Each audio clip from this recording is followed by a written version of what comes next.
저기 244페이지에 갈래복합 세 번째 단원 둘 다 수필인데 첫 번째 글은 홍대영의 의산문답이라는 옛날에 이제 끝나는 끝부분에 이렇게 무슨 뭐 다 무슨 설 무슨 곡 이런 식으로 끝나는 고전 작품은 거의 대부분 현대 문학의 어디의 범주에 들어가? 수필의 범주에 들어가요. 그래서 가는 그냥 알아듣기 쉽게 그냥 고전 뭐다?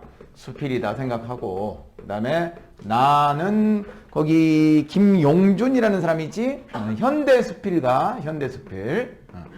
두 편 다 수필이야 수필. 수필을 읽을 때는 어디다 초점 맞춰야 되지요? 작가의 무슨 관? 인생관. 작가의 가치관. 물론 수필의 대상이 나오겠지. 어떤 대상에 대해서 수필을 쓸 거 아니야. 그 대상에 대한 작가만이 가지고 있는 인생관이나 작가의 가치관을 찾아내는 게 우리가 수필이 있는 방법이야. 일반적으로 이제 교과서에 나오는 수필은 거의 대부분 교훈을 주는 내용들이 많으니까 그 대상에 대해서 어떤 교훈을 주려고 하는지를 찾는 게 관건이겠지. 무작정 교훈만 주는 건 아니고 뭐 철학적인 내용의 수필도 있을 거고 여러 가지 수필의 종류가 있겠지요. 문제 3번을 잠깐 봐주세요. 3번에 보기 잠깐 봐주세요. 수필은 우리 일상 속의 수많은 인물과 경험 중에서 독자들에게 깨달음을 줄 수 있는 인물과 경험을 다룬다.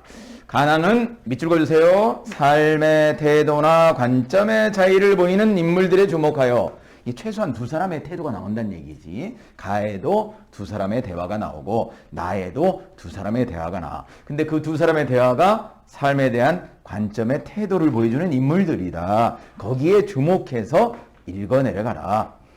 가에서는 누구하고 누구의 대화가 시롱과 허자의 대화가 두 사람의 관점과 차이는 뭐를 바라보는 관점? 밑줄 그어주고 뭐를 바라보는 관점?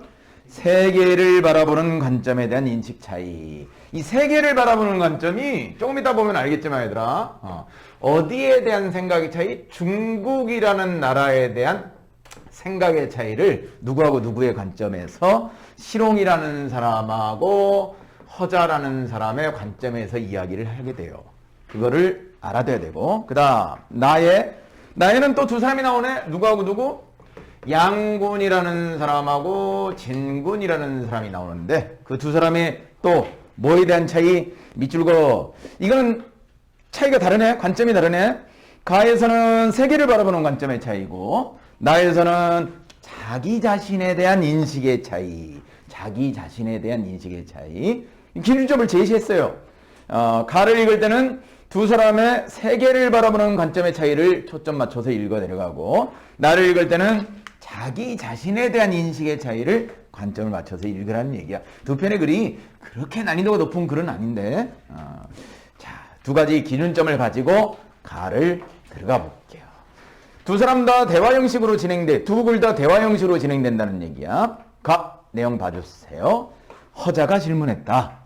공자가 춘추를 지으면서 중국을 안으로 삼고 중국 사방의 오랑캐족인 동이, 서용, 남만, 육, 북적을 바꾸라 했습니다. 무릇 중국과 오랑캐의 구별이 이와 같이 엄격한데 지금 선생은 오랑캐의 운수가 성한 것을 사람이 부른 것이고 하늘의 때가 가져온 필연이라고 하니 옳지 못한 것이 아닙니까? 누구의 말에 반박을 하면서 자신의 의견을 펼치고 있잖아. 누구의 말에? 허자라는 사람이 누구의 말에? 시롱이라는 사람의 말에 반박을 하면서 자신의 주장을 펼치고 있는 거야. 그러면 여기서 우리가 파악할 것은 허자의 뭐야? 주장이 뭔지를 파악해야 되겠지? 허자의 주장은 누가 중심이다? 중국이 중심이라는 사고방식이다. 중국 중심이라는 이 사고방식이 바로 우리가 다른 말로 뭐라 그래? 중화사상. 그렇지, 중화사상. 중화사상. 중국이 중심이고 중국 주변에 있는 나라는 모두 다 전부 다 뭐다? 오랑캐다. 이렇게 생각하는 거. 이걸 중화사상, 모하사상이라고 부르기도 하고 화이사상이라고 부르기도 해. 뭐 다른 말은 몰라도 화이사상이라는 말은 좀 알아두는 게 좋겠다. 똑같은 말이야. 화이사상이나 중화사상이나 중국이 중심이고 중국 주변에 있는 나라는 전부 다 뭐다? 오랑캐라고 생각하는 거. 현대적인 사고방식으로도 비판을 받아야 마땅한 거지, 그지? 근데 요새도 중국은 이런 사고방식을 고쳐한 거죠. 안 고치고 있어요, 아직도. 옛날부터 이런 사고방식으로 살아왔다. 허자는 그런 주장을 펼치고 있고, 이 실용이라는 사람을 우리가 조금 더 읽어봐야 알겠지만, 실용이라는 사람을 우리는 추측해 볼 수 있지. 이 사람에 대한 무슨 의견? 반대 의견을 가진 사람이겠지, 그지? 중국이 세계의 중심이 아니고 다른 나라나 중국이나 다 똑같은 나라다, 이렇게 평등을 외치는 그런 주장을 펼치겠지요. 실용이 대답했다. 하늘은 낮고 땅은 길러주니 무릇 혈기가 있는 것은 밑줄거. 다 같은 사람이다. 자, 실용이 주장이 나오기 시작하네.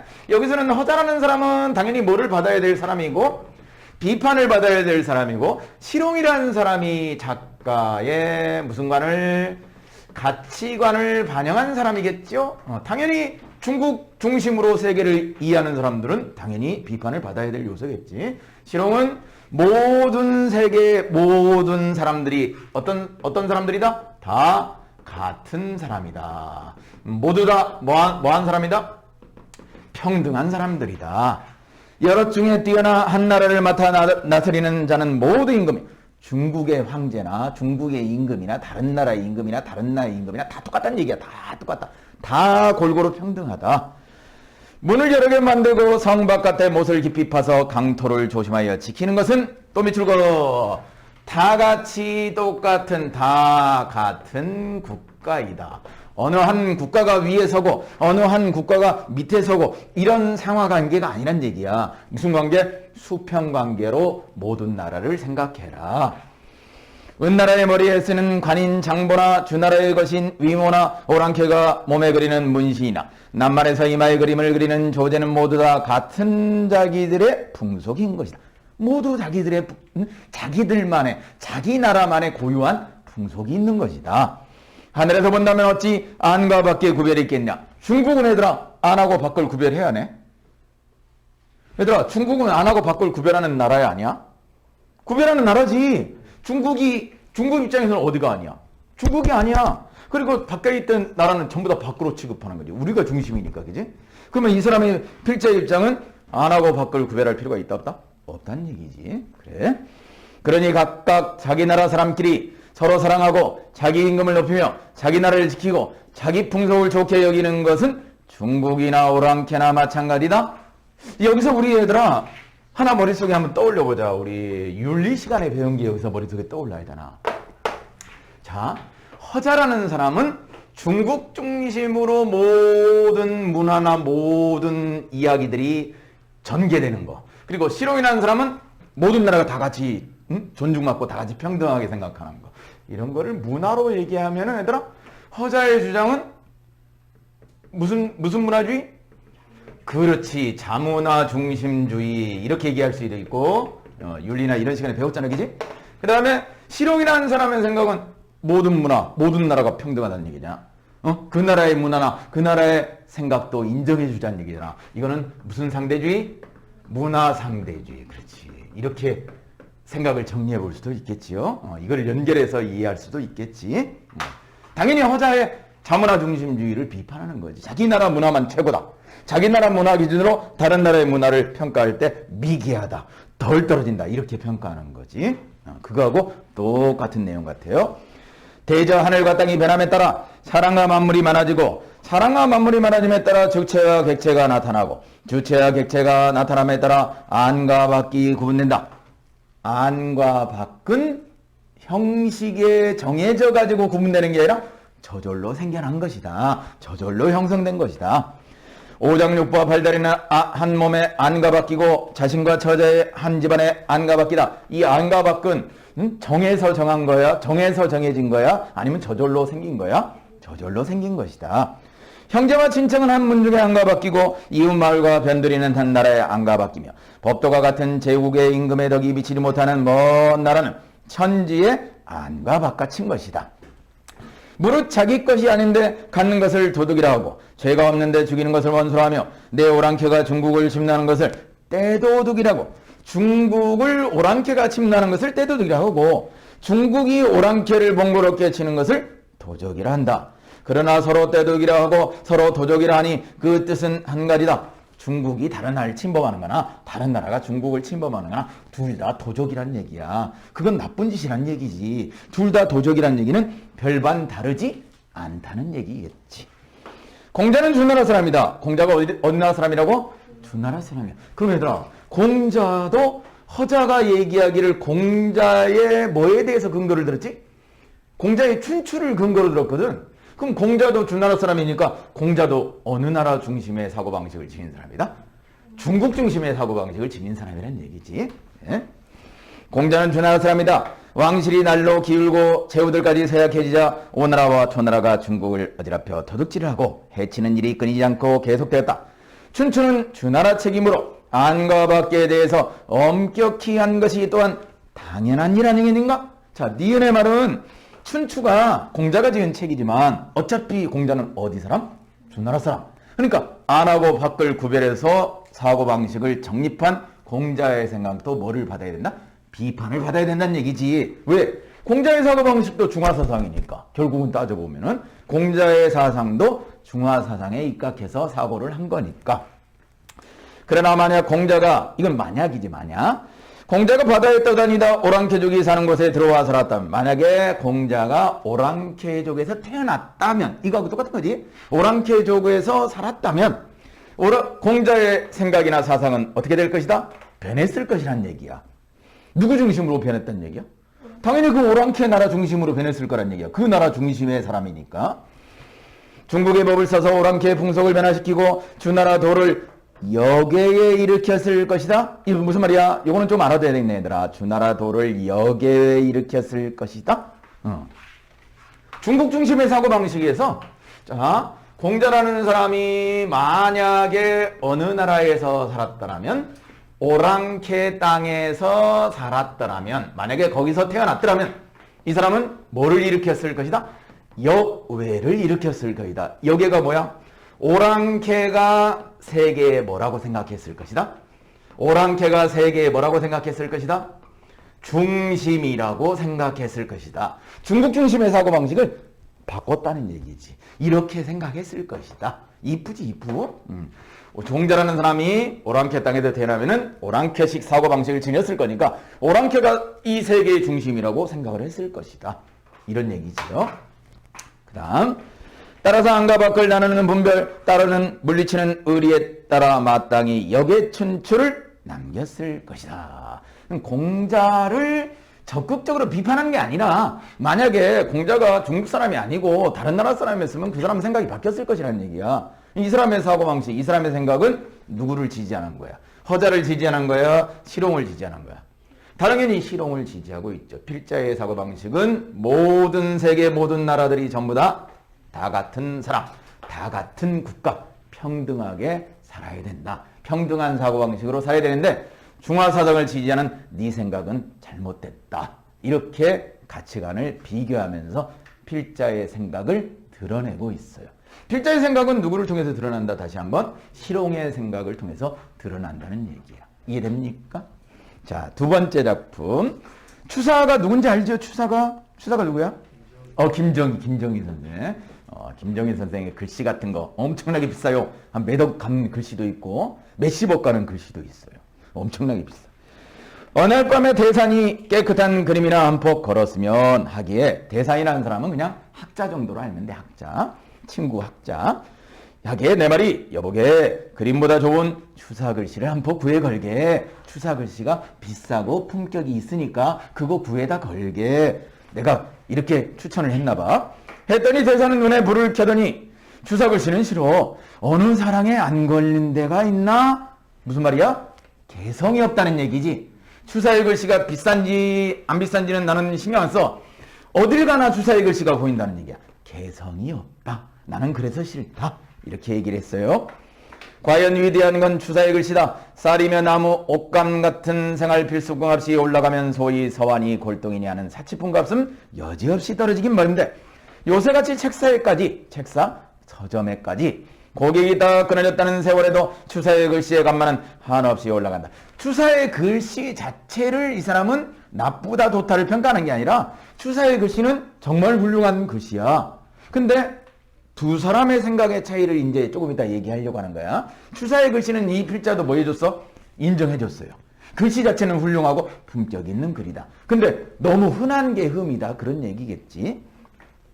추사 글씨가 확실히 그만한 가치를 지니고 있다. 하필 추사의 글씨가 제가의 법을 모아 따로이 한 경지를 갖춰서 우는 듯 웃는 듯 춤추는 듯 성낸 듯 세찬 듯 부드러운 듯 천변만의 조화가 숨어있다는 걸 알아서 맞이 아니라 시인의 방에 걸면 그의 시경이 높아 보이고 추사의 글씨를 거는 사람의 뭐를 올려준다? 품격을 올려준다는 얘기야. 그래서 추사의 글씨가 대단하다. 그의 시경이 높아 보이고 화가의 방에 걸리면 그가 고고한 화가 같고 문학자, 철학가, 과학자 누구 할 것 없이 갖다 거는 대로 제법 그 방 주인이 그럴듯해 보인다. 추사의 글씨는 대단하다는 건 추사의 글씨 자체가 대단한 것도 있지만 추사의 글씨를 갖다가 걸어놓은 사람의 뭐도 높여준다? 인품도 높여준다. 그래서 추사의 글씨가 더 대단한 것처럼 보인다. 그래서 그런지 상점에 걸면 그 상인이 청고한 맑고 예스러운 선비 같을 뿐 아니라 그 안에 있는 상품들까지도 돈 안 받고 그저 줄 것들만 같아 보인다. 근년에 이력 벼락 부자가 된 사람들과 높은 자리를 차지한 분들 중에도 얼굴이 탁 트고 점잖은 것을 보면 필시 그들의 사랑에는 추사의 진적은 추사가 직접 쓴 글씨를 진적이라고 그래. 진적. 추사의 진적이 구석구석에 호화로운 장식으로 붙어 있을 것이다. 얘들아 여기까지 내용이 중요한 게 아니야. 그냥 여기까지 내용은 쉽게 얘기해서 얘들아 추사의 글씨가 뭐하다는 얘기야. 훌륭하다는 얘기야. 추사의 글씨가 훌륭하고 추사의 글씨를 걸어놓은 사람들의 인품마저 높아 보이게끔 만들 정도로 추사의 글씨는 뭐하다? 훌륭하다. 이런 얘기야. 근데 이 사람이 정작 하고자 하는 얘기는 이제부터지요. 이제부터 잘 봐야 돼. 추사 글씨 이야기를 하다 보니 재미난 사건 하나가 생각난다. 진군은 진군이라는 사람. 이제부터 이제 두 사람 얘기가 진행이 되기 시작해요. 자, 첫 번째 누가 먼저 얘기를 했죠? 진군이라는 사람 얘기했어요. 진군은 추사 글씨에 대한 감시관이 높을 뿐 아니라 일반 서화나 고동은 그냥 옛날 골동품. 옛날 골동품에는 대가로 자처하는 진군이다. 자, 진군이라는 사람은 추사 글씨의 감시관도 상당히 높고 또 골동품을 알아보는 인식도 뭐다? 높은 사람이다. 예술품을 알아보는 능력이 뭐한 사람? 뛰어난 사람이다. 물론 추사 글씨 감시관이 높다고 골동품 인식이 높다는 거는 자기 자신이 평가하는 거야? 다른 사람이 평가해 주는 거야? 그렇지. 다른 사람이 평가해 주는 거야. 이거는 객관적으로 평가를 해가지고 이 사람은 대단한 사람이다. 이렇게 인정을 해준 거거든. 근데 자기가 자기의 감시관을 의심하면 된다, 안 된다? 안 된다는 얘기야. 이 글의 요지는 자기 자신을 믿어야 되는데 자기 자신을 의심하게 되면 안 된다. 그 얘기를 하려고 하는 거야. 어쨌든 그의 사랑에는 갖은 서화를 수없이 지내라고 차라리 밥을 한 끼 굶으면 골지 명서화를 안 보고 어찌 사느냐 하는 친구다. 자, 다시 한번 얘기하지만 진군이라는 사람은 얘들아 예술품을 뭐 하는 사람이다? 애호하는 사람이다. 너무 좋아하는 사람이다. 그리고 이 사람은 감시관도 높고 골동품에 대한 인식도 높은 사람이다. 한마디로 객관적으로 예술에 대한 평가를 높게 해주고 있는 사람이다. 뭐 이런 얘기지, 그지? 자, 그다음 양군도 진군에 못지않게 서와 애호의 벽이 대단한 데다가 자, 양군이라는 사람도 자, 진군에 못지않게 글씨하고 그림의 뭐 애화, 너무 사랑하는 마음이 깊고 애화하고 플러스 금상첨화로 손수 못하게 그려요. 그림까지 그리는 뭐다? 화가다. 이 사람이나 다 뛰어난 사람이네. 예술품을 대하는. 그림까지 그려요. 내심으로는 항상 진군의 감시관을 은근히 비웃고 있는 터에다. 이때 이 진군을 비웃는다는 얘기는 얘들아. 이 사람을 뭐해? 비웃는데. 이 비웃는다는 얘기는 실제로 질투를 한다는 얘기일까요?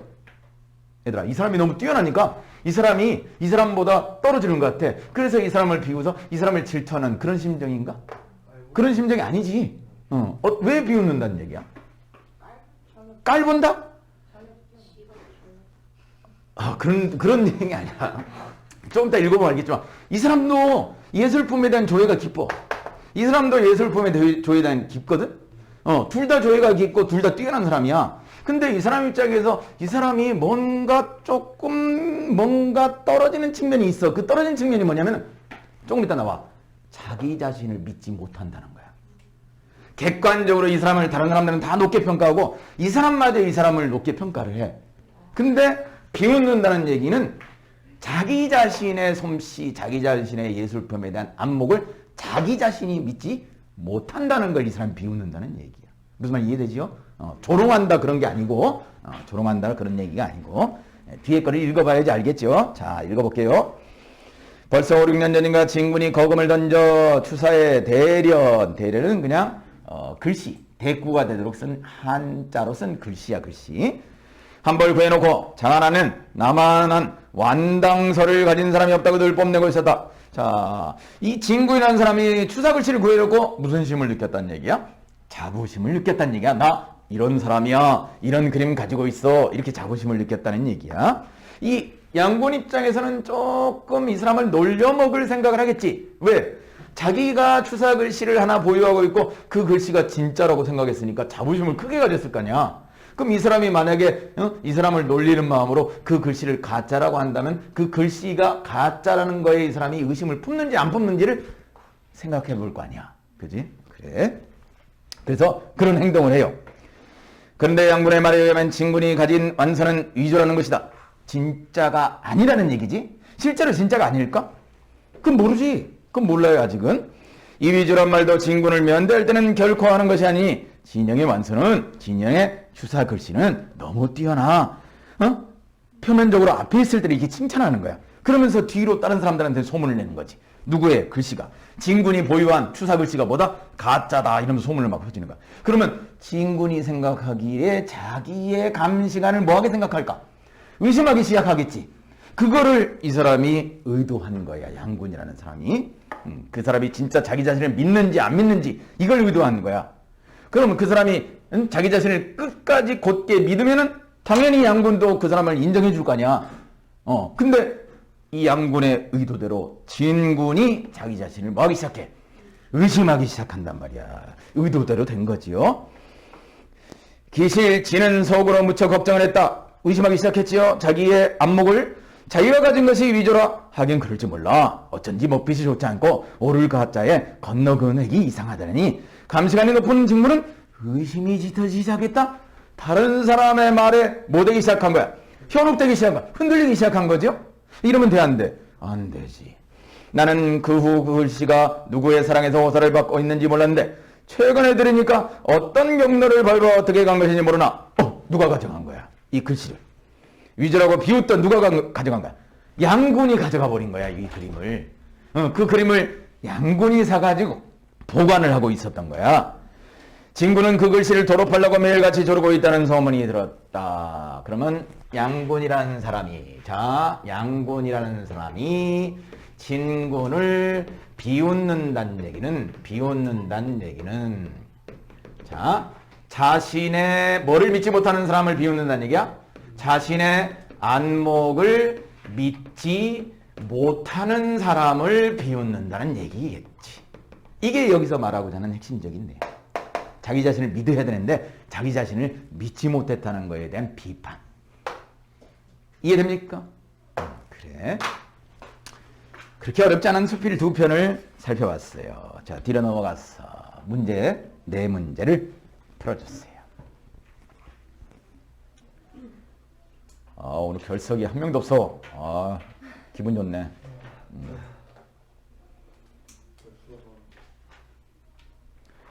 얘들아, 문제 풀면서 또 다시 한번 또 얘기할게요. 중간고사 대비하고 있는 사람들 혹시 문제가 필요하거나 아니면 뭐 질문할 거 이런 거 있으면은 언제든지 톡으로 쌤한테 연락을 하면은 언제든지 얘기를 해줘요. 자료도 뽑아주고. 알겠죠? 대신 미리미리 얘기해야 된다. 당일날 와가지고 뽑아달라 이러면 안 돼요. 자, 답을 맞춰보자, 얘들아. 1번. A에 대한 설명으로 가장 적절한 것은 A는 선생님이 아까 얘기했죠. 뭐야? 허자라는 사람이 자기의 주장을 얘기하면서 주장을 하면서 다른 사람 실용의 생각을 비판하는 거잖아. 허자의 생각이 나쁘다 틀리다 이런 걸 얘기하는 게 아니고 몇 번? 3번 정도로 답을 체크해야 되겠죠. 상대방의 발언을 인용하여 상대방이 누군데? 실용이라는 사람의 발언. 실용이라는 사람의 발언이 저 끝부분에 A 끝부분이 나오잖아. 오랑캐 운수가 성한 것을 사람이 부른 것이고 하늘에 내가 가져온 필연이라고 하는 것이 옳지 못한 것이 아닙니까? 이거. 그지? 그래서 1번은 3번. 2번. 나의 내용에 대한 이해로 적절하지 않은 것은 2번 정도를 틀렸다고 볼 수 있겠죠. 양구는 진군이 가지고 있던 추자글씨가 위조? 위조라고 생각했으면 얘들아 자기 집에다 갖다 놨을까? 전혀 아니지. 그래. 놀려먹기 위해서 그렇게 헛소문을 퍼뜨린 거야. 자기 자신을 믿지 못하는 사람에 대해서 놀려먹기 위해서. 3번. 4번을 보면은 진군의 감시관에 대한 양군의 비웃음은 올바른 삶의 자세에 영향을 미치는 요소들에 대해 진군이 깨닫기를 바라는 게 아니고 자기 자신을 믿지 못하는 태도를 깨닫기를 바라는 거지. 여기서 기준점이 잘못 해석돼 있어요. 4번. 기억념을 이해한 내용으로 적절하지 않은 것은 미음을 보면 얘들아 미음에 기실 지는 속으로 무척 걱정을 했다. 자기가 사온 그림에 대해서 자기가 의심을 가지기 시작했다는 얘기지. 그래서 4번은 5번이 틀려요. 자, 선생님이 다시 한번 얘기하지만 얘들아 지금 갈래복합을 나가고 있는데 현대문학 시간에는 홀수 알겠지? 그 다음에 고전문학 시간 목요일 날에는 짝수 이렇게 실전학습도 마찬가지고 그런 식으로 나갈 거야. 그래서 홀수니까 1, 3, 5번 252페이지를 펴주세요. 250 아주 유명한 소설가 한 명이 나오네. 그렇지. 우리 이 사람의 소설은 대부분의 학생들이 아마 기억하고 있는 소설들이 뭐가 있냐면은 김유정 하면은 당연히 어느 시대 사람이고 일제시대를 살아왔던 사람이고 공부를 조금 깊이 있게 하지 않은 학생, 겉핥기식으로 하는 학생들은 김유정이 있잖아. 거의 대부분 해학적 요소를 가지고 소설을 썼다고만 생각을 해. 왜냐면 이 사람 소설에서 뭐 봄봄이라든지 또 알고 있잖아. 또 무슨 꽃? 동백꽃 이런 소설들 보면은 거의 대부분 누가 나와? 점순이 나오지요. 점순이 나오고 나가 나오는데 나는 좀 어리숙한 사람이고 점순이가 막 나를 놀려먹고 둘이서 티격태격하면서 사랑 싸움하는 거. 산골에서 일어나는 뭐 순수한 나하고 점순이의 뭐 사랑 얘기 이런 이야기들이 거의 대부분 이런 소설이거든. 그렇다면 얘들아 김유정이 시대적 배경을 반영한 소설을 쓰지 않았느냐? 그건 아니야. 이 사람 소설 중에 무려 수능에서 얘들아 2-3번 이상 출제된 소설이 있어요. 이거 말고 이 금단원 공부했던 시대적 배경이 들어가 있는 소설이야. 근데 이거 말고 이 소설보다 더 시대적 배경이 철저하게 들어간 소설이 하나 있어요. 형이 전과자야. 들어봤네. 동생이 착실한 농사꾼인데 어느 날 동생의 논에 벼가 없어지기 시작해. 이게 벼가 없어져서 벼가 누구 훔쳐간 거 아니야? 그럼 형이 전과되니까 형이 오해받을 거 아니야? 그러니까 형이 동생의 벼를 훔쳐간 범인을 잡기 위해서 이 매복을 하고 기다리고 드디어 범인이 나타났는데 잡고 봤더니 누구였다? 동생이었다는 얘기야. 동생이 자기 논의 벼를 자기가 훔쳐갔던 거지. 이거 뭐야? 아니 일제시대 때 얘들아 농사꾼들이 농사를 뼈 빠지게 지어봐야 무슨 적식 주식회사 있잖아 뭐. 그래 동양적식 걔네들이 여기 뜯고 저기 뜯고 해가지고 세금 다 뜯겨버리면 남는 게 있다 없다? 하나도 남는 게 없단 말이야. 그래서 동생이 농사 지은 거 포기해버리고 자기 논의 벼를 자기가 훔쳐간 거야. 세금 안 내려고. 그런 비참한 농촌의 현실이 반영되어 있는 소설이 바로 무슨 방? 만무방이라는 소설이 상당히 유명한 소설이죠.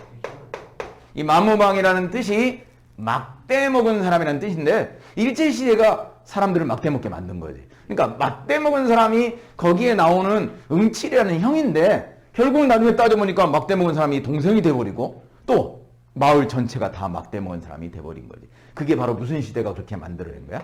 일제시대. 이 시대적 배경이 가장 적극적으로 반영된 소설이 만무방이야. 그래서 출제 빈도가 상당히 높았어요. 다시 나올 가능성이 있긴 하지만 근데 이제 이번 연도 수능 특강에는 여기 뭐가 나온 거야? 금 따는 콩밭이 여기 나온 거야.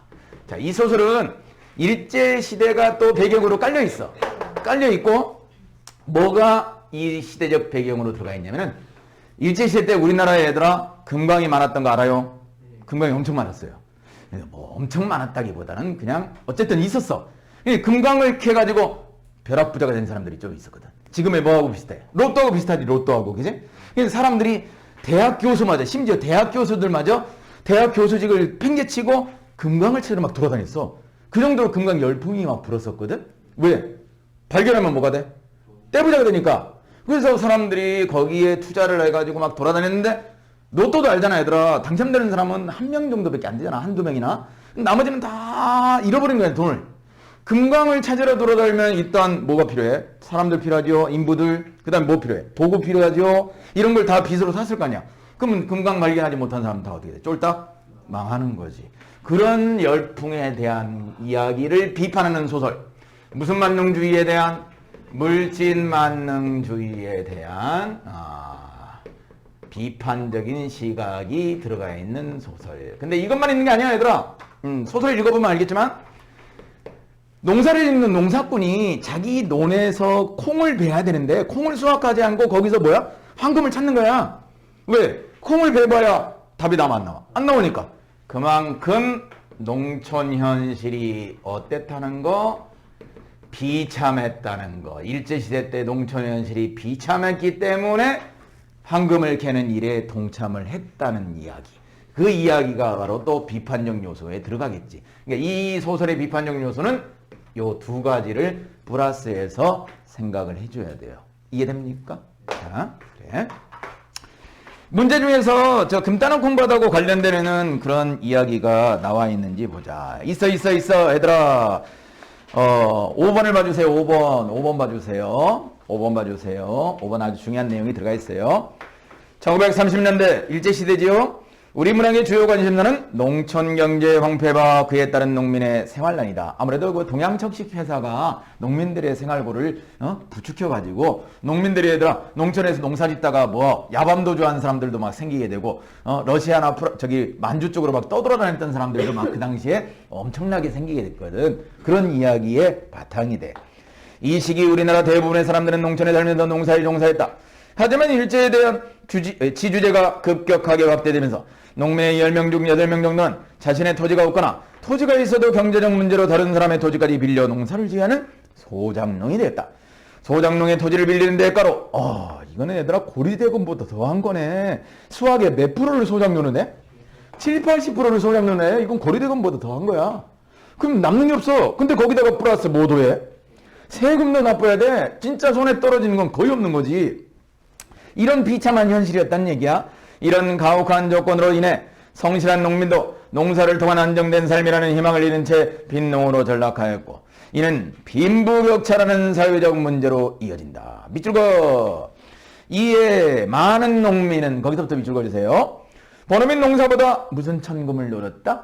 일확천금. 그러니까 얘들아 일확천금이 물질만능주의잖아. 이 일확천금을 노리게 된 배경이 중요한 거예요. 배경이. 그냥 무작정 일확천금을 노렸다는 게 아니고 그 일확천금을 노리게 만든 게 바로 사회였다. 사회 현실이 사회 구조가 그렇게 그 사람들을 그렇게 비참하게 몰락하게 만들었다. 여기다 초점을 맞추라는 얘기지. 일확천금을 노리며 실패의 위험이 상당한 투기적 황금 열풍에 뛰어들기도 했다. 여기다 초점 맞춰서 소설을 읽어내려가라는 얘기야. 그리고 토막이라는 그 희곡도 상당히 자주 나오는 희곡인데 희곡이 얘들아 자주 나오진 않거든. 뭐 2년이나 3년에 한 번 걸쳐 나오는데 이 토막이라는 희곡도 시대적 배경이 들어가 있는 희곡이고 일제시대의 그런 농민들의 비참한 생활상이 부채적으로 들어가 있는 희곡이라는 거를 잘 알아주세요. 자, 가부터 들어가 볼게요. 자네 돈벌이 좀 많으려나? 이 밭에 금이 묻혔네. 금이? 뭐? 하니까 바로 이 산 너머에 큰 골에 광산이 있다. 광부를 300여 명이나 부리는 노다지판인데 매일 소출되는 금이 70냥을 넘는다. 돈으로 치면 7,000원. 그 줄맥이 큰 산 어리를 뚫고 이 콩밭으로 뻗어 나왔다는 것이다. 둘이서 파면 불과 열흘 안에 줄을 잡고 줄이 뭐야? 금줄을 잡을 깨고 적어도 하루 서너 돈씩은 따리라. 우선 30원만 해도 얼마나 소를 판데도 반편이 아니냐고? 지금 누가 누구를 설득하고 있는 거야? 너네 밭에 금줄이 묻혔어. 그거 우리 둘이 같이 파자. 이렇게 솔깃한 제안을 하고 있는 사람이 누구냐고? 수재라는 사람이지. 자, 지금 수재라는 사람이 누구를 설득하고 있는 거야? 영식이를 설득하고 있는 거야. 처음에는 영식이가 말을 들을까 안 들을까? 말을 안 들어요. 이 사람이 딴에는 모범스러운 농사꾼이었거든. 그래서 다른 사람 말을 안 들어. 그리고 들었던 말들이 있어. 금광 캐다가 뭐 한 사람들 얘기 많이 들었을까? 쫄딱 말아먹은 사람 많이 들었겠지, 그지? 그래서 안 들어요, 처음에는. 그러나 영식이는 귀담아 듣지 않았다. 금점이란, 금광판이란, 금강산이란 칼 물고 띠임띠기다. 칼 물고 띠임띠기가 무슨 뜻일까요? 칼을 물고 띠임을 띠면 어떻게 돼? 이가 다 나갈 수 있잖아. 입이 다 베일 수 있잖아. 그만큼 뭐하다? 위험하다. 잘 되면 이건희와 못 되면 신세만 조판다. 이렇게 전일부터 들은 소리가 있어서 했다. 그 다음날도 와서 꾀성거리다 갔다. 꾀성거리다? 뭐 사투리죠. 우리가 대충 짐작할 수 있죠? 영식이를 뭐하고 갔다는 얘기야? 유혹하고 갔다는 얘기야. 꼬시고 갔다는 얘기겠지. 계속 수재가 와가지고 설득을 하는 거야. 수재가 이렇게 설득을 집요하게 하는 이유는 뭘까? 당연히 수재한테도 뭐가 있기 때문에?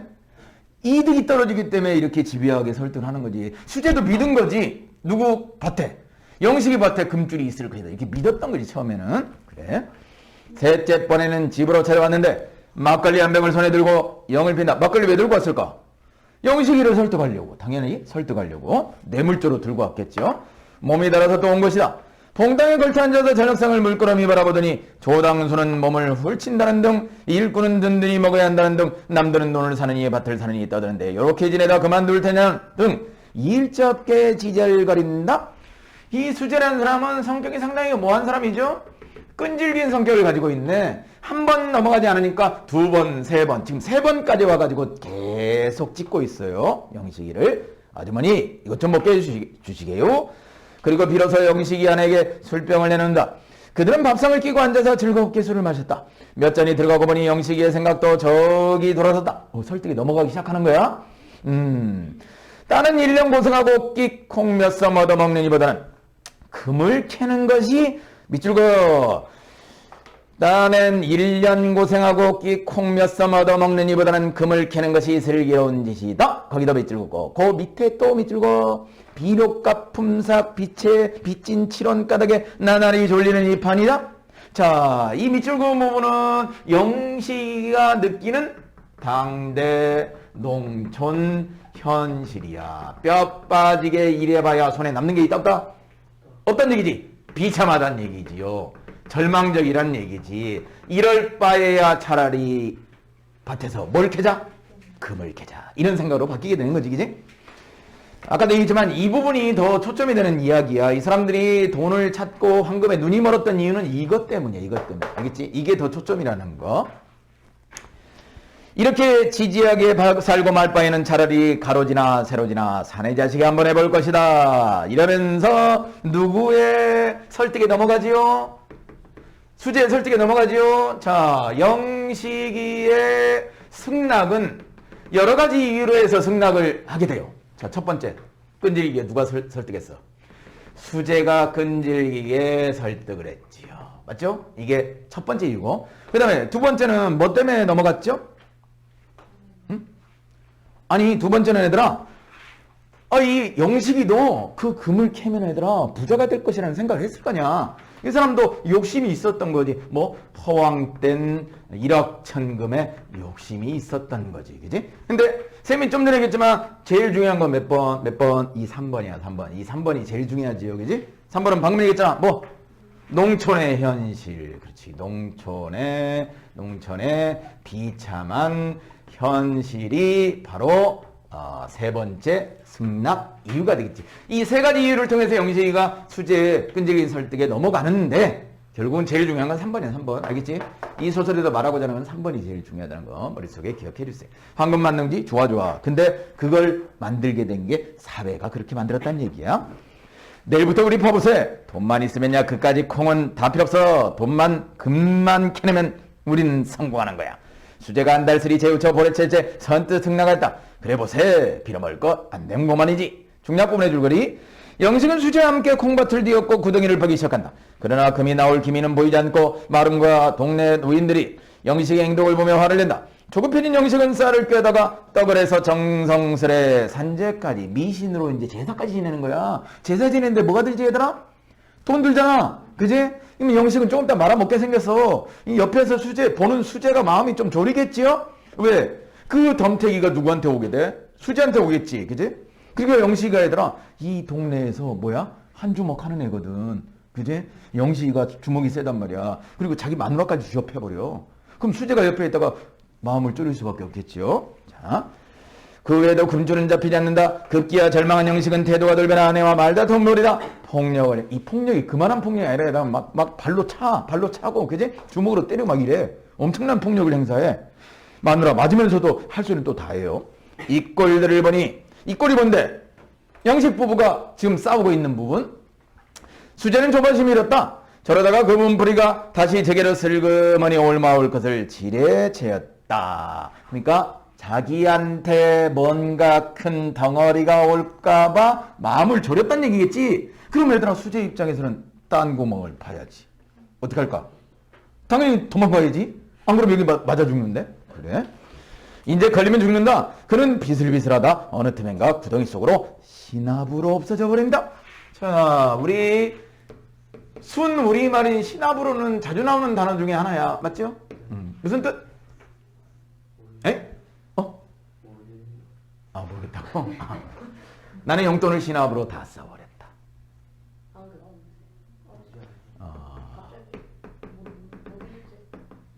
모르는 사이에 조금씩 이런 뜻이겠지. 순 우리말은 알아둬서 나쁠 건 없어요.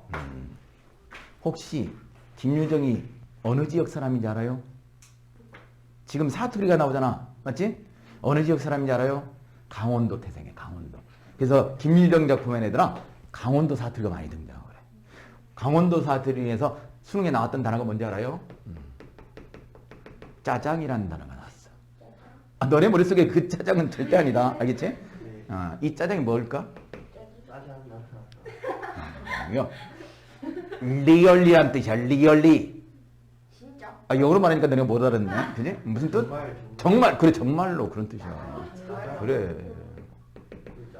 정말 뜻밖이지요? 강원도 사투리가 조금 억센 게 많이 있는데 이 사람 소설에는 강원도 토속적인 방언들이 많이 등장을 해. 그래서 이 사람 소설은 그런 특징이 있다는 것도 조금 신경을 써주세요.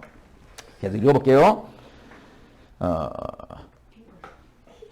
볕은 따사로운 가을 양채를 풍긴다. 주인은 읽고 콩은 무거운 열매를 둥글둥글 흙에 굴린다. 맞은벽 산 밑에서 벼들을 베며 기뻐하는 농꾼의 노래. 가을이 따사롭지요. 햇빛이 따사롭지요. 주변에서 벼를 베는 농꾼들이 평화스러워 보이지요. 즐거워 보이지요. 지금 영식과 수재와 뭐가 돼? 대비가 되고 있죠. 대비가. 배경 자체가 대비가 되고 있어요. 터졌네 터져. 수재는 눈이 휘둥그레게 군문을 튀어나오며 소리친다. 손에는 한 소간줌이 잔뜩 쥐었다. 뭐? 하다가 금줄을 잡아서 금줄. 진짜 금줄이 터졌을까요? 거짓말이죠. 애마를 뒤넘기자 영식이는 수재 앞으로 살같이 달려들었다. 허겁지겁 그걸 받아들고 샅샅이 헤쳐보니 딸은 재래에 보지 못하던 붉고죽죽한 앙토였다. 그는 눈에 눈물이 핑 돌며 이거 뭔 줄인가? 그럼 이것이 곱색줄이라네. 한 포에 대톤씩은 넉넉 잡히네. 영식이는 기쁨보다 먼저 기가 탁 막혔다. 웃어야 오를지 울어야 올지 지금까지의 그 답답함이 한시에 해결되는 듯한 느낌이 들었겠죠.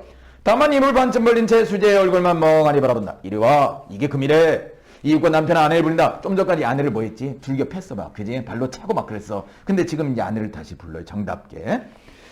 그리고 내버려서 그러게 해버렸지. 설면 덤벼놓은 아내가 한결 어여뻤다. 영식이의 마음이 바뀌었지 여기지? 당연히 뭐를 발견했다는 거? 금을 발견했다는 거 하나로. 그는 엄지가락으로 아내의 눈물을 지어주고 그리고 나서 껑충거리며 구덩이로 들어간다. 이 흙 속에 금이 있지요. 영식이는 치가 너무 이뻐서 코다리의 고래등 같은 집까지 연상할 때 허황된 욕심에 부푼 거지요. 수재는 시원스레이 네, 한 포대에 50원씩 나와요 하고 대답하고 오늘 밤에는 꼭 정령코 달아내. 머릿속에 이제 도망갈 생각만 하고 있죠. 그럼 망하는 건 누가 망해? 영식이 부분만 망하는 거지, 그지? 이 다음 얘기는 소설에서 안 나와요, 그지? 뻔한. 그게 끝이에요? 끝이야. 헐헐 벗어나는 게 상책이다. 여기서 끝나요, 소설은. 아, 그럼 결말 얘기하면 더 재미없잖아. 그지? 수재가 뭐 맞아 죽는다는 이런 결말이 나오기를 바란 거야. 어쨌든 소설은 여기서 끝이 나요.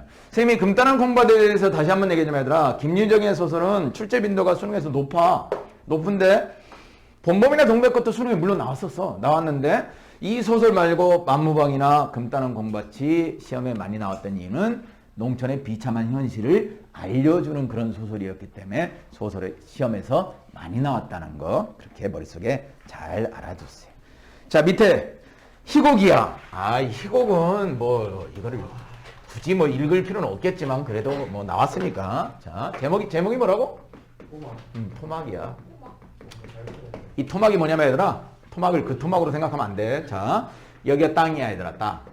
땅이야. 자, 시골에 가면은 농사를 짓는 농사꾼들이 저당을 잡히는 일이 허다해. 농사를 짓다 보면 빚을 지는 일도 허다하고 그 당시 일제시는 더 했겠지.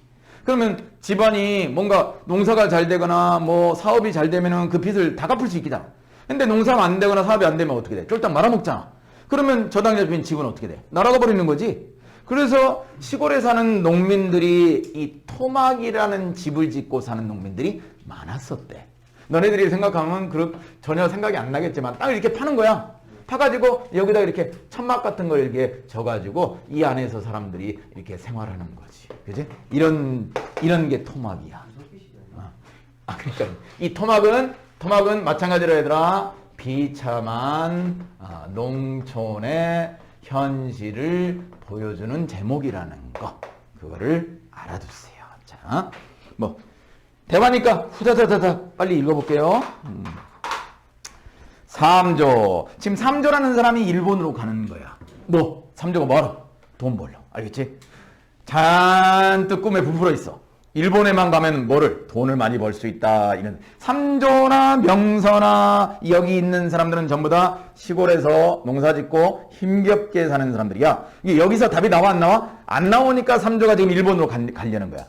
그 전에 명서하고 명서처한테는 아들이 한 명 있어. 딸도 한 명 있지만 딸도 한 명 있는데 아들이 명수거든. 그 명수가 지금 어디가 있냐면 일본에 가 있어.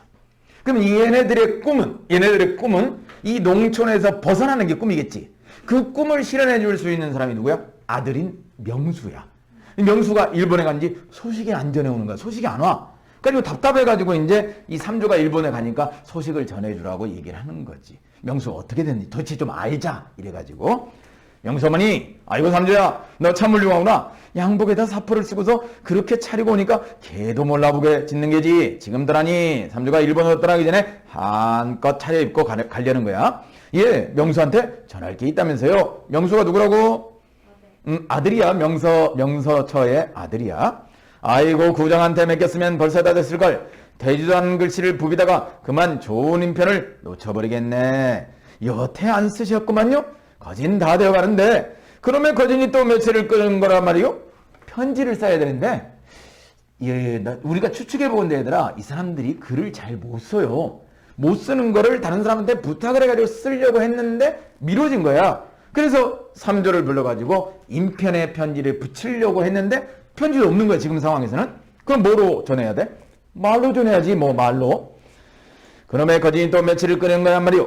그럼 말로나 전하지요. 어머니 그러는 수밖에 없겠다. 3조야 좀 올라들어. 바빠요. 바빠도 좀 걸탄지게 해다. 우리 집 형편을 네가 잘 보고 가서 자세히 전해줘야 되겠다. 자, 지금 상황은 얘들아 명서하고 명서처가 누구한테? 3조한테 뭐를 하는 상황이야? 부탁을 하는 상황이지.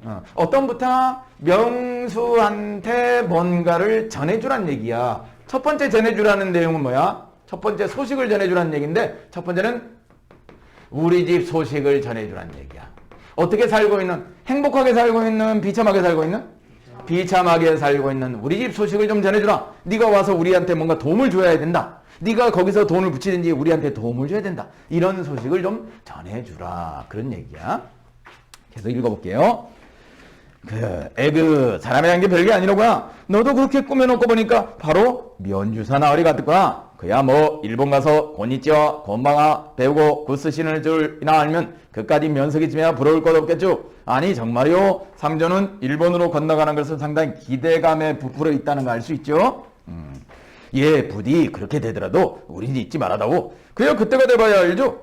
너희들은 제주도 좋다. 가뭄에 빗방울보다 귀한 돈을 어디서 구해서 그만한 채 노자를 장만했니? 이 농촌에서 돈 있는 사람이 없었단 얘기야. 그 전부 다 뻔한 처지인데 어떻게 돈을 마련해서 노자를 마련해서 일본으로 가니? 이렇게 물어보는 거야. 그만큼 농촌이 먹고 살기가 뭐 했다는 거? 힘들다는 거. 집을 이런 집을 잡혔네. 집을 뭐 했어? 저당 잡혔어. 담보 잡혔어. 삼보가 일본으로 가는데 여비 마련하기 위해서 담보를 잡힌 거야. 집을 그들 말이라고 거기 가면 하는 그까지 돈쯤이야. 삼조는 집을 잡혔어도 일본에 가기만 하면은 집까지쯤이야. 다 돈을 벌 수 있다. 그렇게 떵떵거리고 있는 거지.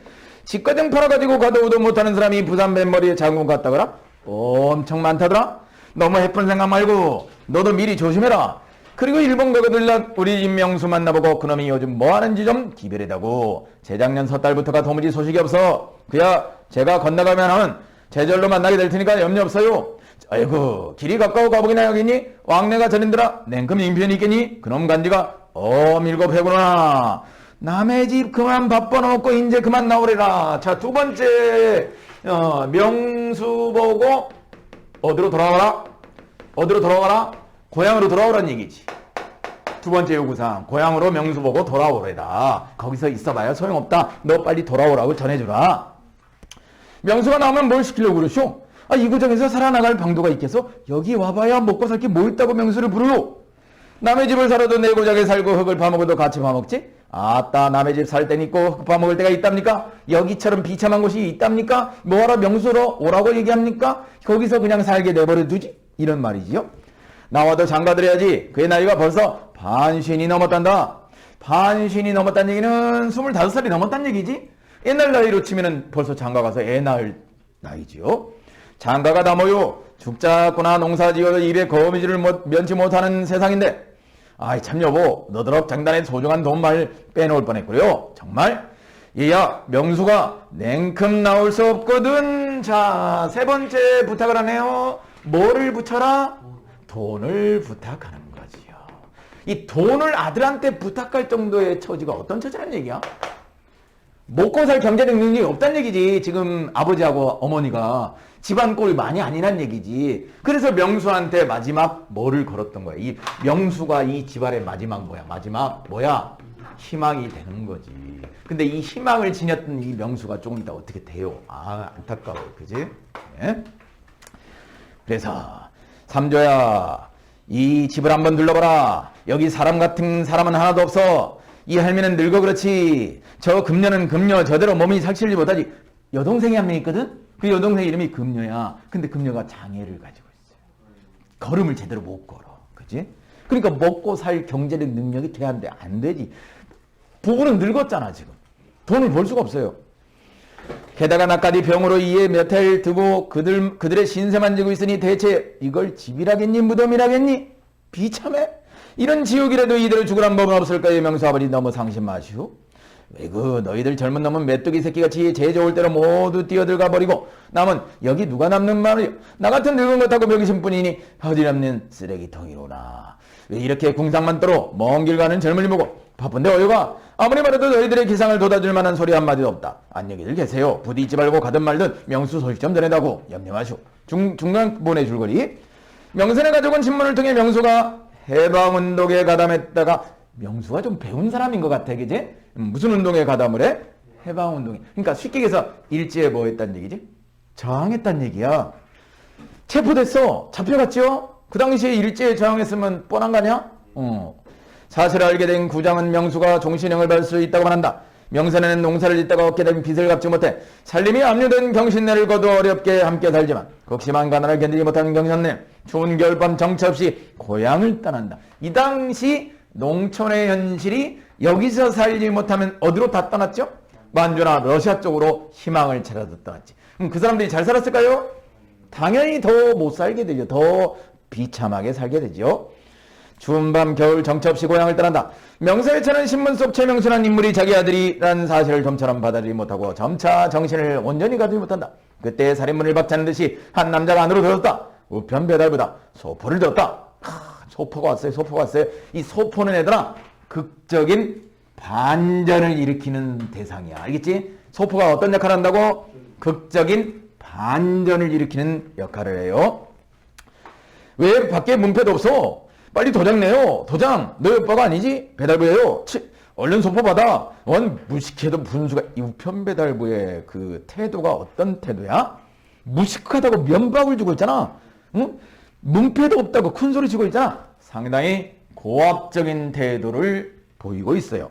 오른쪽 넘어가서 내게 도장 같은 건 없어. 그럼 지장이라도 그에게서 물건이 온 거라고만 뭘까? 세상에 귀신은 못 속이는 거지. 오늘 아침부터 이상한 생각이 들더니 이것이 오려고 그랬던가 봐. 당신은 원인이 뭐니 해도 이건 네 오라비가 아니라 삼조가 이 소포에 대한 기대감을 지금 보이고 있죠. 뭔가 희망적인 게 있을 것이라 이렇게 생각하고 있는 거예요. 삼조가 무엇을 보냈을까? 입대한 만 소식도 없던 애가 어마나 반전이죠. 그 속에서 뭐가 튀어나왔어요? 최명수의 백골. 뭐가 튀어나온 거야? 백골이 소포로 온 거야. 그럼 최명수가 어떻게 됐다는 얘기야? 죽었다는 얘기지. 안타깝네. 신문에 난 게 역시 이게 웬일이야? 명수야 네가 이 모양으로 돌아왔느냐? 오빠 나는 여태 개들이 치사하면서 한마디 불평도 입 밖에 내지 않고 꾸벅꾸벅 일만 해준 사람이야. 무엇 때문에 내 자식을 이 지경 만들어 보느냐? 이 육시열 놈들. 너라 명수 어딜 갔니? 다 기울어진 이 집을 누구에 맡겨두고 이놈 어딜 아버지 이놈들아 왜 뼈다귀 내게 갖다 맡기냐? 내 자식을 죽인 놈이 이걸 마저 찾아라. 명수야 내 자식아 이 토막에서 자란 너는 백골이나 마우리를 찾아봤다. 이제는 난 너를 기다려서 애될 곳도 없고 동지에서 딸 기나긴 밤을 울어세우지 않아도 좋다. 명수야 이제 너는 내 품 안에 돌아왔다. 보기 싫다. 도로 가져라. 자, 저 토막이라는 이 곡이 얘들아 시험에서 거의 나오지 않는데 시험에서 많이 나오는 포인트가 있어요. 이 지금 상황이 얘들아 지금 상황이 이 식구들의 상황이 어떤 상황이야? 비참하고 어떤 상황이야? 절망적 상황이잖아. 그럼 마지막 희망이라고 믿었던 누구마저 죽었어? 명수마저 죽었잖아. 그럼 이 사람들한테 희망은 보여 안 보여? 전혀 없지. 근데 자 마지막에 누구의 태도가 시험에서 많이 나온다? 금녀의 태도가 시험에서 출제 비중이 제일 높아요. 금녀가 어떤 태도를 보이는지. 금녀는 뭐를 가지고 있었다 그랬지? 장애를 가지고 있어. 절망적인 상황이고 오라버니마저 죽었잖아. 근데 금녀가 하는 말을 잘 봐주세요. 자, 아버지 서로 마세요. 서로 마시고 이대로 꾹 참고 살아가세요. 네 아버지 결코 오빠는 우리를 저버리지 않았을게요. 죽은 혼이라도 살아있어 우리 꼭 돌봐줄 거예요. 그때 같이 우리 참고 살아가. 아버지. 금녀가 뭐를 보이고 있다? 삶에 대한 어떤 강한 의지를 보이고 있다는 얘기야. 이게 이 다른 사람들하고 다른 점이겠지. 부부는 지금 삶에 대한 포기를 하고 있는데 금녀 혼자만 이런 태도를 보이고 있다는 얘기야. 이게 가장 중요한 부분이야. 시험에서 상당히 많이 나오는 부분이죠. 토막이라는 이 곡에서 토막의 상징적 의미하고 더불어서 금녀의 태도가 시험에서 가장 많이 출제돼요. 보기 싫다. 들어가져가. 바람소리 정막을 지른다. 비참한 비극적인 상황으로 이야기가 마무리돼요. 문제가 5문제나 있네요. 풀어주세요.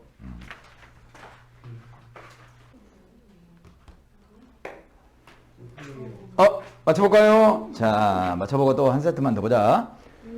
1번 가의 서술. 이거는 시점 문제네. 가의 시점 문제, 그지? 시점 문제 오랜만에 나온다, 얘들아. 서술자가 3인칭이니까 소설 밖에 있을 수밖에 없죠? 이야기 밖에 존재하지요? 그리고 등장인물의 외면과 내면까지 다 이야기를 해나가는 시점. 전지적 작가 시점의 특징. 몇 번? 5번이겠지요. 시점에 관련된 거. 오래간만에 나오네요. 술병은, 뇌물의 의미라고 그랬어. 이 뇌물을 가져온 이유는 영식의 생각의 변화를 기대하고 가져온 거잖아. 그거하고 똑같이 영식이 그 술병 한 잔 먹고 술 한 잔 먹고 태도를 바꾸게 됐지. 몇 번? 4번. 4번. 3번보다는 4번이 더 어울리지. 영식이 수재의 제안에 대한 자신의 태도를 바꾸는 장치이다. 그래. 아니 너 3번으로 체크한 건 잘못됐잖아. 영식이 수재를 설 때가 순서가 바뀌어 있잖아. 그래. 현혹된 거지요. 3번 나의 인물에 대한 설명으로 적절하지 않은 것은 1번을 봐주세요. 명세에 저는 아들이 명세에게 보낼 돈을 보내기는 뭘 보내? 돈 먹고 죽을래도 돈이 없는데 아들한테 심지어 돈을 부탁하고 있잖아. 그래서 3번은 1번이 돼요.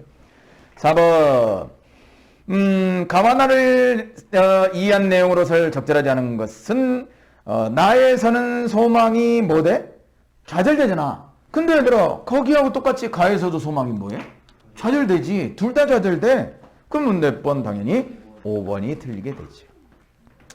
5번에 보기를 참고하여 시대적 배경, 그 시대적 배경에 농민들의 생활난, 황폐와 경제 황폐와 일확천금을 꿈꾸는 게 바로 사회적 현상 때문에 그렇게 됐다. 5번을 봐주세요. 양복을 입고 일본으로 떠나는 삼조의 모습과 도막에 있는 명사가족의 대비에서 대비는 대비지. 모습의 대비지.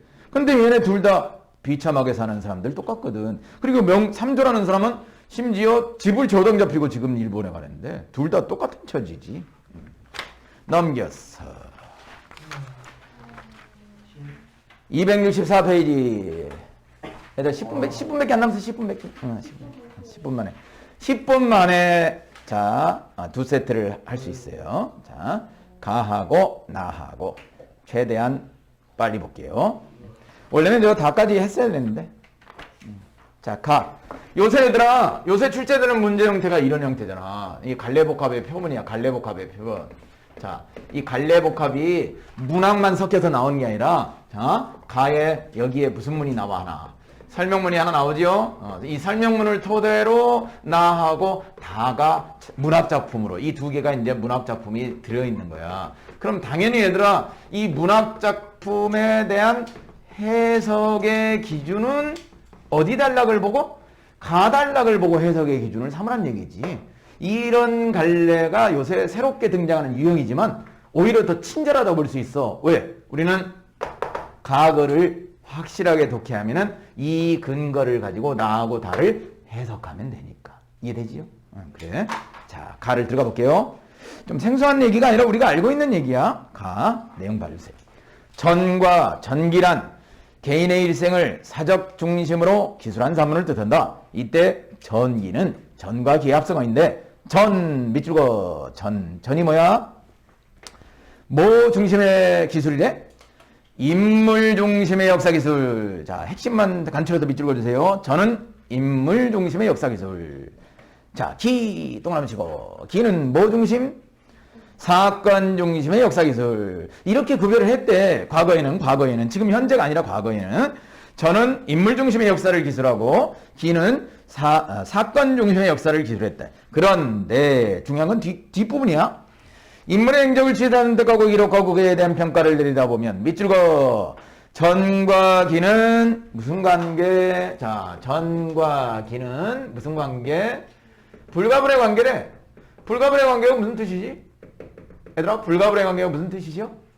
서로 뗄래야 뗄 수 없는 관계가 된다는 얘기야. 바꿔서 얘기하면 얘들아, 전하고 기를 특별하게 구별할 수 있다 없다?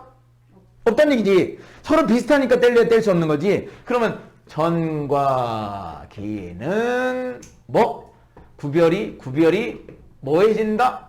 모호해진다. 구별이 힘들어진다. 이런 뜻이지.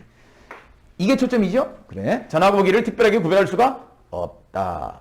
따라서 넓은 의미의 전이라는 한문 전통 양식을 지칭하는 용어를 구체적이고 일반적인 용어로 표현한 것이 전기임을 알 수 있다. 전은 전기하고 똑같은 거다. 일부학자들은 전기의 구성을 몇 당 구성으로 나눠? 도입부, 전개부, 종결부 3당 구성으로 나누는데 근데 이게 일반적인 게 아니야. 도입부는 서술자와 대상 인물의 관계를 밝히거나 전달하고자 하는 교훈을 암시하는 부분. 전개부는 인물의 가계와 성격 등을 기술하고 인물의 행적을 구체적으로 밝히는 부분. 종결부는 서술자가 직접 개입하여 대상 인물의 행적에 대해 논평하거나 예찬하며 글을 마무리하는 부분에 해당된다. 하지만 전체 내용을 어떻게 구성하느냐에 따라 이러한 구분이 달라지며 위와 같은 도입부를 제시하지 않는 경우도 많다. 뚜렷하게 3당 구성으로 일반적으로 나눠지는 경우가 아니란 얘기네. 그지? 그러니까 3당 구성으로 나눠지긴 하지만 그렇지 않은 경우도 뭐다? 많다. 인물의 행적을 기술할 때는 대체로 사실에 충실한 것이 강조되지만 인물을 평가할 때는 밑줄과 골개. 골개라는 말 어디서 많이 들어봤는데, 골개. 우리 골개미라는 게 우리 국문학의 특징이잖아. 뭐를 통해서 골개가 드러나죠? 골개는 얘들아 우리한테 뭘 준다는 얘기야? 웃음을 주는 장치란 얘기야.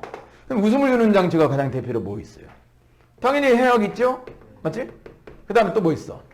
풍자. 그렇지. 고3이라서 역시 다르구나. 대부분의 학생들은 풍자를 비판으로만 생각하고 있거든? 근데 풍자도 웃음이야. 단지 부정적 웃음이라서 그렇지. 조롱하는 웃음이라서 그렇지. 이것도 웃음이야 얘들아. 뭐? 반어도 웃음이야. 반어도. 알겠죠? 그 다음에 재치 있는 말, 기지를 또 웃음이라고 얘기를 해요. 이런 종류를 전부 다 골개적 특징이 있는 내용이다. 이렇게 얘기를 해요. 그래.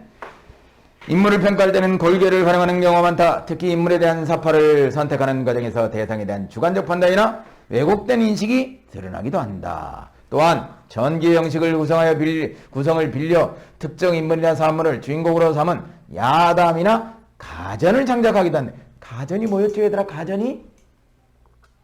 얘들아 야담은 그냥 전해지는 이야기고 전해지는 이야기고 가전은 뭐야? 가전은 사물을 의인화한 거. 너네 우리 앞에서 배웠잖아. 무슨 전? 국순전 배웠잖아. 국순전. 기억나요? 그래. 가전을 창작하기도 하는데 이 경우 대상과 관련된 사건이나 대상이 지닌 특징을 가져가나 왜곡하면서 밑줄거 무슨적 성격이 강화된다? 허구적 성격이 강화된다. 거기다 초점을 맞춰주세요. 자, 나 들어가 볼게요. 나만 보면 돼. 나만. 얘들아 나만. 다 안 봐. 나. 제목이 무슨 전? 정시자전. 이거 가전체야. 얘들아 무슨 체라고? 가전체야. 자, 가전체면은 정시자가 빗댄 대상이 있을 텐데 뭘까요? 이건데. 아이, 한자.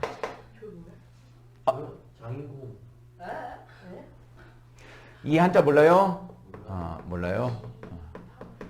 지팡이 정자야. 지팡이자. 알겠지? 맞아. 자, 읽어볼게요. 뭐를 의인화했다? 지팡이를 의인화했다. 자, 입동날 어둑한 새벽에 시경함이 암자 안에서 벽에 의지하여 주는데 밖에서 누가 뜨레전하며 새로운 정시자 뵙나이다. 자, 누가 누구를 찾아온 거야? 지팡이가 시경함을 찾아온 거야. 알겠지? 물론 지팡이는 의인화된 대상이죠. 그지? 하며 문안 두드리는 소리가 나서 이상히 여겨 나가보니 사람이 있었는데 형체가 가늘고 빌며 빛이 검고 빛나며 붉은 뿔은 우뚝 뾰족하여 싸우는 솥불 같고 이 지팡이의 외모를 뭐하는 부분이죠? 묘사하는 부분이죠. 지팡이의 외모를 묘사하는 부분이야. 솥불 같고 검은 눈망울이 툭 부러져 부럽던 눈 같은 것이 기우뚱 들어와 오뚝이 섰다. 나는 처음 놀라고 이윽고 불러 말하기를 여보게 앞으로게 우선 물을 것이 있네. 자네가 왜 이름이 정시오? 어디서 왔으며 뭐 때문에 왔는가? 또 내가 평소에 자네 얼굴을 알지 못하는데 자네가 시자라 일컬으면 뭐 때문인가? 무슨 할 말이 있는가? 하니 말이 채 끝나기도 했는데 깡충깡충 뛰어나와 차분차분 상과 대답했다.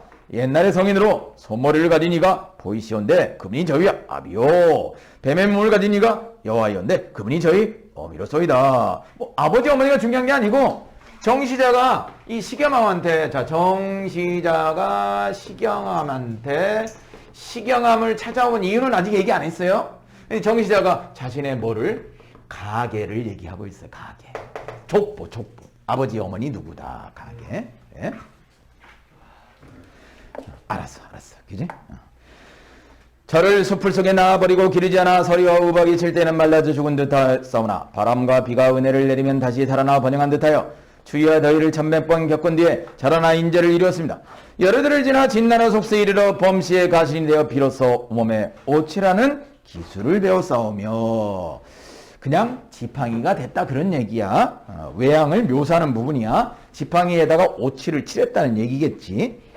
내려와 당나라 승대는 조로의 문인이 되었었고 또 절치의 호를 더해야 합니다.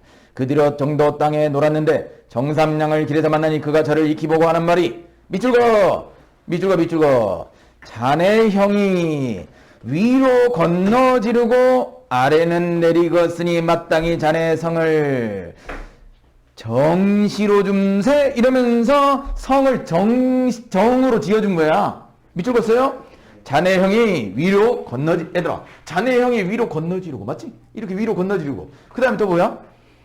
아래로 내리그었잖아. 이게 정자야, 정자. 아니, 선생님이 잘 못 써서 그렇지. 정자. 그지?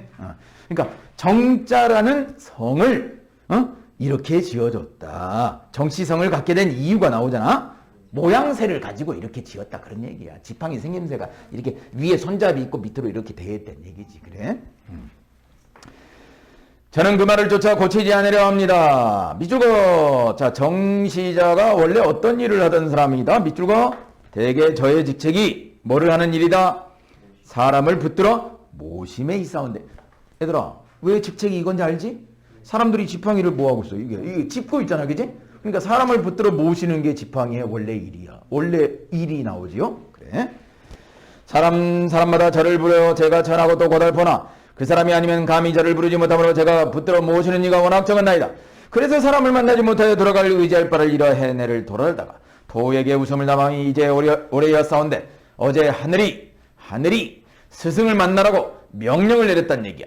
저의 기구한 운명을 불쌍히 여겨 명하시어 이르시기를 너를 화산의 시자로 삼으니 가서 직을 받들고 스승을 오직 삼가 삼길지어다 하시기로. 아하! 얘들아, 정시자가 시계만을 찾아온 이유가 있네. 찾아온 이유가 이제 나오네. 이 사람을 뭐로 모시려고 찾아온 거야? 그렇지, 스승으로 모시려고 찾아온 거야. 이 사람을 스승으로, 훌륭한 사람이라고. 그래. 저는 명을 듣잡고 기뻐 뛰어 외다리로 왔으나 당연히 외다리로 와야지. 다리가 하나밖에 없으니까, 그지? 지팡이 생김새 알지요? 외다리. 바로 건대 장로께서 용납하고 받으시옵소서. 나를 제자로 받아달라. 나는 말하기를 내가 누군데? 시경함. 내가 누구라고? 시경함.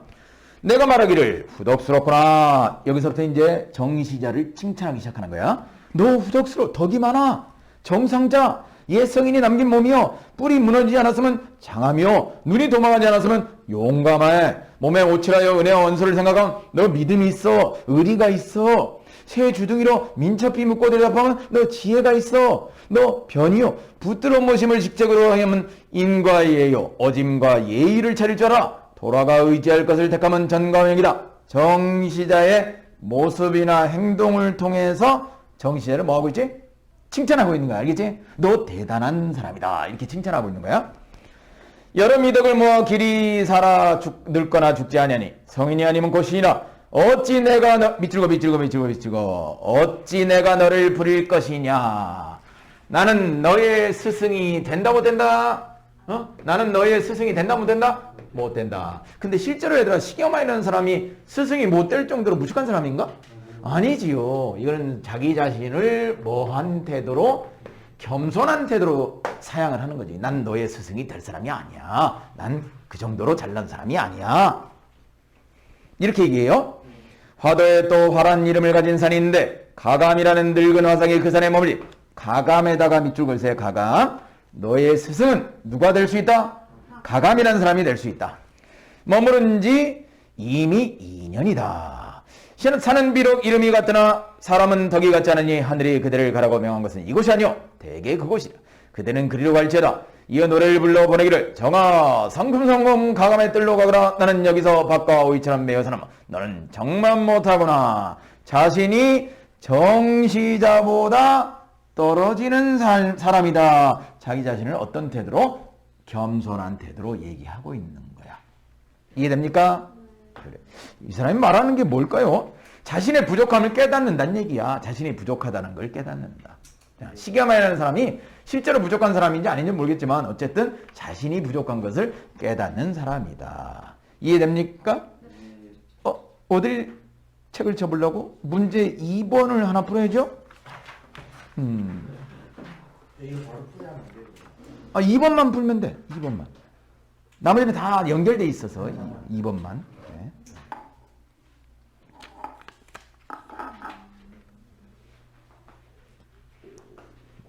2번 딱 한 문제.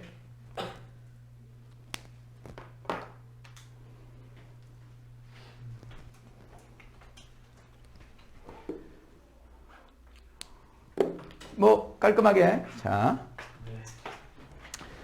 나에 대한 이해로 적절하지 않은 것은 몇 번? 내가 스스로 자격이 없다고 스스로 다른 사람을 청구했잖아. 요청을 받고 청구한 게 아니라 정시자는 나를 스스로 모시려고 찾아온 거지. 내가 스스로 다른 사람을 소개하는 거잖아. 몇 번이 틀려? 3번. 이해됩니까? 그래. 복습 열심히 하고 쌤이 또 당부하는 말이지만 중간고사 열심히 대비를 하도록 하세요. 알겠죠? 자료 필요한 거 있으면 언제든지 얘기하고 질문 있는 거는 무조건 막 톡에다 남겨놓고 고생 많으셨어요.